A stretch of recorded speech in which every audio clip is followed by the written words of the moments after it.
I don't have time for love when my daughter needs all of me." Those words hung in the air of the small office, the weight of them visible in the way Sarah's expression changed from curiosity to something deeper, understanding mixed with an unexpected ache. If you've ever had to choose between your heart and your responsibilities, this story might resonate with you. Before we dive in, take a moment to like this video and subscribe to our channel for more stories that reflect the complicated beauty of real life. Michael Collins hadn't meant to share something so personal with his boss. It had started as a casual conversation during their monthly performance review, but somehow veered into territory he usually kept locked away. Now, sitting across from Sarah Martinez, the accomplished CEO who had taken a chance on him 3 years ago, he felt exposed in a way he hadn't anticipated. "I'm sorry," Sarah said, her professional demeanor softening. "I didn't mean to pry. I just noticed you always decline the company's social events, and when Jen from marketing asked about setting you up with her friend, you looked, I don't know, almost afraid." Michael ran a hand through his dark hair, peppered with premature gray at 36. The fluorescent lights of the office seemed suddenly too bright, too revealing. "It's not that I don't want to," he said finally. "It's that I can't afford to." Sarah waited, giving him space to continue or retreat. That was her management style, patient but persistent. It was why their marketing firm had flourished under her leadership, and why Michael had trusted her enough to stay when other opportunities came knocking. "Emma's 12 now," he continued, thinking of his daughter. "The doctors say this year is critical for her treatment. The new medication is working, but the side effects." He trailed off, remembering how he'd held her hair back that morning as she was sick before school. How she'd still insisted on going, brave in ways no child should have to be. "Michael, I had no idea things were still so difficult," Sarah said, her voice gentle. "I knew about Emma's condition, but I thought that it was getting better." Michael smiled, but it didn't reach his eyes. "It is, in some ways. But better doesn't mean easy. And single parenting a child with chronic illness means I'm all she has. Every soccer practice I can make, every doctor's appointment, every midnight fever, it has to be me." Outside the office windows, Chicago's skyline stretched toward a gray October sky. 3 years ago, Michael had moved them here for the specialist at Children's Memorial, leaving behind their small town in Wisconsin and the memories of his wife, Claire, who had died when Emma was just 7. The car accident had taken her instantly, leaving Michael to navigate both grief and single parenthood while learning about the rare autoimmune disorder that had begun to manifest in Emma shortly after. "What about your parents? Or Claire's family?" Sarah asked. Michael shook his head.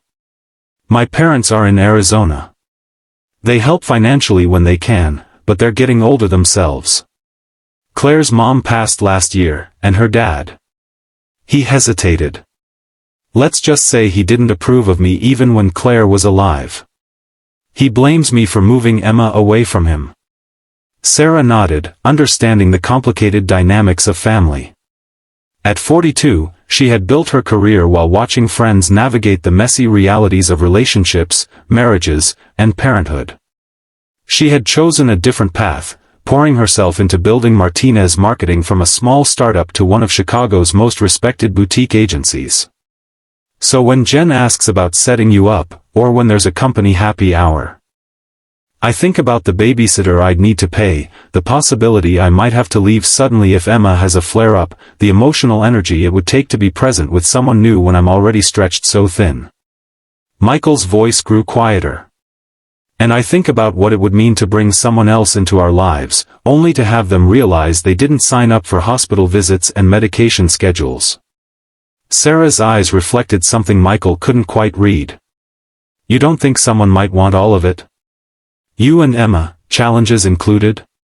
Michael laughed softly, but there was no humor in it. "Would you?" The question hung between them, unexpected and charged with something neither had acknowledged before. Sarah blinked, caught off guard by both the question and her own reaction to it. She began, but was interrupted by Michael's phone buzzing insistently. He glanced down, his expression immediately shifting to concern. "It's Emma's school. I'm sorry, I need to take this." Sarah nodded, watching as he answered the call, his entire body tensing as he listened. "I'll be right there," he said, already standing and gathering his things. "Tell her I'm on my way." "Is everything okay?" Sarah asked as he ended the call. "Fever spike. The school nurse is concerned because of her medication." Michael was already halfway to the door, his mind clearly racing ahead to what might be waiting at the school, what calls he might need to make to her doctors. "Go," Sarah said firmly. "Take the rest of the day. Take tomorrow too, if you need it." Michael paused at the door, gratitude washing over his tired features. "The Henderson presentation. I'll handle it," Sarah assured him. "Emma comes first. Always." Something passed between them then, an understanding, a connection that went beyond boss and employee. Michael nodded once, then was gone, his footsteps quick down the hallway toward the elevator. Sarah sat alone in her office, the quarterly reports forgotten on her desk. She thought about Michael's question, "Would you?" and was surprised by how quickly her heart had answered yes before her mind could catch up with all the practical considerations. She hadn't dated seriously in years, focusing instead on building her company. The last relationship had ended when Jason had made it clear he wanted someone who would prioritize their relationship above all else. "You're married to your work," he had said during their final argument. At the time, she hadn't seen that as a problem. Now, staring out at the city where somewhere Michael was rushing to his daughter's side, Sarah wondered if she had been missing something all along. Emma Collins sat on the edge of the examination table, her thin legs dangling as the pediatric rheumatologist reviewed her chart. At 12, she was small for her age, the medications having stunted her growth somewhat. But what she lacked in size, she made up for in spirit. "So basically, I'm still a medical mystery," she said, her voice carrying the practiced nonchalance of a child who had spent too much time in doctors' offices. Dr. Patel smiled, used to Emma's directness. "Not a mystery, just complex. Your body is fighting itself in some very specific ways, and we're still finding the right balance of medications to help it stop doing that." Michael stood nearby, mentally cataloging every word, every number on the charts. Over the years, he had become something of an amateur specialist in Emma's condition, able to discuss treatment options and medication interactions with a knowledge that sometimes surprised the medical staff. "The good news," Dr. Patel continued, "is that the new combination therapy is showing promising results. Your inflammatory markers are down, and the fever episodes are becoming less frequent." "But they're still happening," Michael pointed out, thinking of the school call 3 days ago. "Yes, and they may continue to happen periodically. But we're moving in the right direction." Dr. Patel turned to Emma. "How are you feeling about school? I know you missed a couple of days this week." Emma shrugged, her dark hair, so like her mother's, falling across her face. "It's fine. Dad helped me catch up on math last night." What she didn't say, what Michael knew she wouldn't say in front of him, was how difficult the social aspects had become. Middle school was challenging enough without being the kid who missed days regularly, who couldn't always participate in physical education, who took medications at lunch under the watchful eye of the school nurse. "Emma's quite the mathematician," Michael said proudly. "Even with the absences, she's top of her class." Dr. Patel nodded approvingly. "That's excellent. And what about activities? Are you still doing art club?" Emma brightened visibly. "Yeah. We're working on a mural for the school library. I'm doing the design for the fantasy section." "She's incredible," Michael added. "You should see the sketches she's been working on. Dragons and castles that look like they could fly right off the page." Dr. Patel made a note in Emma's chart. "That's wonderful to hear. Creative expression can be very therapeutic." She looked up at both of them. I think we're on the right track with the current treatment plan. Let's continue with this protocol and check in again in 4 weeks, sooner if there are any concerning symptoms. As they left the hospital, Emma was quieter than usual, her energy depleted by the appointment and the blood draw that had preceded it. Michael helped her into the passenger seat of their aging Honda, making sure her seatbelt was secure before closing the door and walking around to the driver's side. Pizza night, he suggested as he started the car. Friday night pizza had been their tradition since moving to Chicago, a small constant in their often unpredictable life. Emma nodded, but without her usual enthusiasm. Can we just get delivery? I'm kind of tired. Michael felt the familiar twist of worry in his gut. Emma rarely admitted to being tired, she pushed through discomfort with a determination that both impressed and concerned him. Of course, sweetheart. Whatever you want. They drove in comfortable silence for a while, the city passing by outside their windows. Fall was settling over Chicago, the trees in the parks beginning to turn gold and crimson. Michael made a mental note to take Emma to the Botanic Garden before the colors peaked. She loved photographing the autumn foliage with the camera he had saved up to buy her last Christmas. Dad? Emma's voice broke into his thoughts. Ms. Martinez called while you were talking to Dr. Patel about my blood work. Michael glanced over, surprised. She called you? Why? Emma fiddled with the zipper of her jacket. She wanted to check how I was doing. And to ask if it would be okay if she brought over some work files for you tonight. She said it wasn't urgent, but thought you might want to look at them before Monday.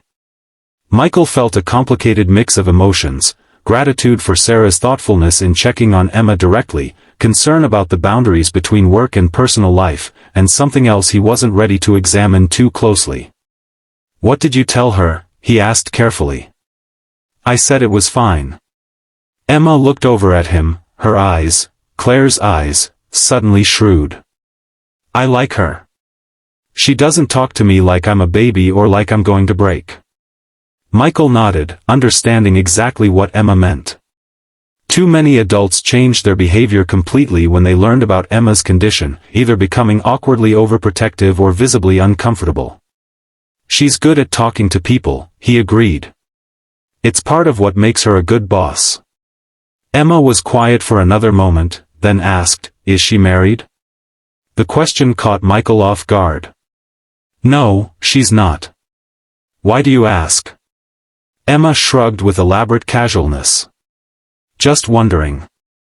Michael recognized the tone, it was the same one Emma used when she was trying to appear disinterested in something she actually cared about deeply. He decided not to push, focusing instead on navigating through the Friday afternoon traffic. By the time they reached their apartment building, Emma's energy seemed to have returned somewhat. She chatted about her art project as they rode the elevator to the 7th floor, describing in detail how she was incorporating elements from her favorite fantasy novels into the mural design. Their apartment was modest but comfortable, a 2-bedroom unit in a building with an elevator, essential for the days when Emma's joint pain flared up, and a small balcony overlooking a neighborhood park. Michael had done his best to make it feel like home, filling it with photos of their life in Wisconsin, Emma's artwork, and the few pieces of furniture they had brought with them from the house he and Claire had shared. I'm going to change, Emma announced as they entered, heading toward her bedroom with the careful gait that told Michael her joints were bothering her more than she was letting on. He watched her go, fighting the urge to ask if she needed help. At 12, Emma was fiercely protective of her independence, determined to do as much for herself as possible. It was a delicate balance, supporting her without smothering her, being vigilant without making her feel constantly monitored. Michael ordered their usual pizza, half cheese for Emma, half pepperoni and mushroom for himself, and then spent a few minutes tidying the living room. He wasn't normally concerned about Sarah seeing their apartment. She had been there once before, dropping off documents when Emma had been hospitalized with a severe flare-up and Michael had been working remotely, but tonight felt different somehow. The conversation in her office had shifted something between them, opened a door neither had acknowledged was there. Or perhaps it had always been there, and they had both been carefully walking around it for reasons that seemed suddenly less important than they had before. His phone buzzed with a text from Sarah, "On my way. Need anything from the outside world?" Michael smiled at the phrasing. It was something he often said when checking in with colleagues who were working from home. "We're good. Pizza on the way. Emma says you called her?" The reply came quickly, "Hope that was okay. Wanted to check in with her directly." It was more than okay. She appreciated it. There was a pause before the next message appeared, "See you soon." Michael set his phone down and went to check on Emma. He found her curled up on her bed, sketchbook open but her eyes closed, breathing deeply. He stood watching her for a moment, his heart full of the fierce, protective love that had defined his life for the past 12 years.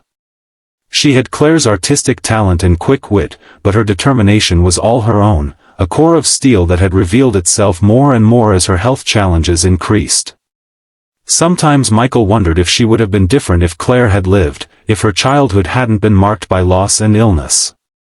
But then Emma would do something remarkable, create a piece of art that left him speechless, or make a joke so perfectly timed it broke the tension of a difficult moment, and he would recognize that she was exactly who she was meant to be, circumstances notwithstanding. He closed her door quietly, leaving her to rest until the pizza or Sarah arrived, whichever came first. Sarah Martinez sat in her car outside Michael's apartment building, gathering her thoughts. The portfolio of work materials on the passenger seat was legitimate. There were indeed some campaign concepts for the Henderson account that would benefit from Michael's input before Monday's presentation, but she could have easily emailed them or waited until he returned to the office. The truth was, she had wanted to see him, to see Emma, to understand more about the life he led outside of work. Their conversation 3 days ago had stayed with her, replaying in quiet moments between meetings and late at night when sleep eluded her. "Would you?" he had asked, and in that moment, she had wanted to say yes. Yes, she would consider all of it, the challenges, the complications, the responsibilities that came with caring about someone whose life was already full of both love and difficulty. But that wasn't why she was here tonight, she reminded herself. She was here as Michael's boss, bringing work materials and checking on a valued employee whose daughter had been ill. Nothing more. With that firmly in mind, she gathered the portfolio and her purse, locked her car, and headed into the building. Michael answered the door on the second knock, his expression warming when he saw her. He was dressed casually in jeans and a faded blue Henley that brought out the color of his eyes, eyes that showed the fatigue of the past few days, but also a genuine welcome. "Hey," he said, stepping back to let her in. "Thanks for bringing these over. You really didn't have to." "It's no problem," Sarah replied, entering the apartment. "I was heading this way anyway." It wasn't entirely true, but it eased the moment. "How's Emma doing?" "Better. The fever's gone, and Dr. Patel is cautiously optimistic about the new medication protocol." Michael took the portfolio from her. "She's resting now, but she'll probably join us when the pizza gets here. She doesn't like to miss meals, even when she's tired." Sarah smiled, remembering her conversation with Emma earlier. The girl had answered the phone with a polite, "Collins residence," sounding so grown-up it had momentarily thrown Sarah off balance. But then Emma's natural warmth had come through, and they had chatted easily about school and her art project, the conversation flowing as if they had known each other for years rather than having met only a handful of times at company family events. "She mentioned she's working on a mural design," Sarah said, following Michael into the living room. "She sounds very talented." Michael's face lit up with pride. "She is. Here, let me show you." He led Sarah to a wall where several of Emma's drawings were framed, intricate fantasy landscapes, portraits of characters that seemed to leap off the page, and abstract pieces that conveyed emotion through color and form. Even to Sarah's untrained eye, the talent was evident. "These are remarkable," she said honestly. "She has a real gift." "Like her mother," Michael said softly. He pointed to a photograph on a nearby shelf, a beautiful woman with Emma's dark hair and expressive eyes, laughing as she held a much younger Emma on her lap. Claire was an artist too.